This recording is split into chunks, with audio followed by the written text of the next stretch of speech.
નગરપાલિકાના ward number 2 ના કોંગ્રેસના ઉમેદવારને ધમકી મળી. મહિલા ઉમેદવાર જયાબેન ઠાકોરને સતત ધમકી મળતી હતી. 2-3 દિવસથી અજાણ્યા શખ્સો ફોન ઉપર ધમકી આપી રહ્યા હતા. ડરને કારણે જયાબેન ઠાકોરને સભામાં પેનિક એટેક આવ્યો. ઘર તોડી પાડવાની અને બાળકો ઉપર જોખમ આવશે તેવી ધમકી અપાતી હતી. જાહેર સભામાં વેદના ઠાલવતા મહિલા ઉમેદવાર રડી પડ્યા હતા. કોંગ્રેસના વરિષ્ઠ નેતા જગદીશ ઠાકોરે સમગ્ર ઘટના અંગે દુઃખ પણ વ્યક્ત કર્યું છે.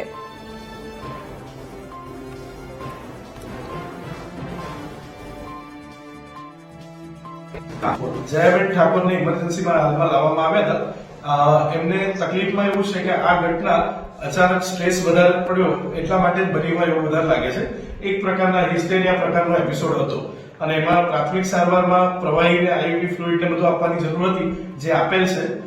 હાર્ટનો ECG ને બધું નોર્મલ હતું, એટલે ચિંતા કરવાની જરૂર નથી. પણ એટલું ક્લિયર છે કે માઇન્ડ પર કોઈ અચાનક સ્ટ્રેસ વધી જવાના કારણે આ ઘટના બની છે અને હાલમાં એ સારવાર હેઠળ છે. હવે કેવું રહેશે એ પ્રોગ્રેસ આપણે જોશું. કે જગદીશભાઈ બાલાસિનોર નગરપાલિકામાં ભાજપની ગુંડાગીરી સામે એક સામાન્ય પરિવારની વિધવાની દીકરી જયાબેન ઠાકોરે ફોર્મ ભર્યું.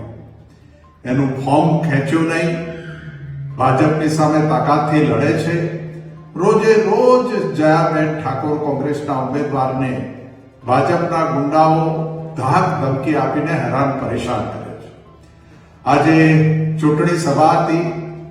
જયાબેન ઠાકોર કોંગ્રેસના ઉમેદવાર એમની આપવીતીનું વર્ણન કરતા કરતા સ્ટેજ ઉપર ઢળી પડ્યા. એમને પેનિક એટેક આવ્યો. તાત્કાલિક બાલાસિનોર હોસ્પિટલમાં એડમિટ કરવામાં આવ્યા છે. હું સમગ્ર ગુજરાતના કોંગ્રેસના આગેવાનોને વિનંતી કરું છું કે જયાબેન ઠાકોર જેવા સેંકડો લોકો ભાજપની નાગાઈ ગુંડાગીરી સામે લડી રહ્યા છે. છેલ્લા દિવસો છે, ક્યાંય પાછા ના પડતા. તાકાતથી આખી કોંગ્રેસ તમારી સાથે ઉભી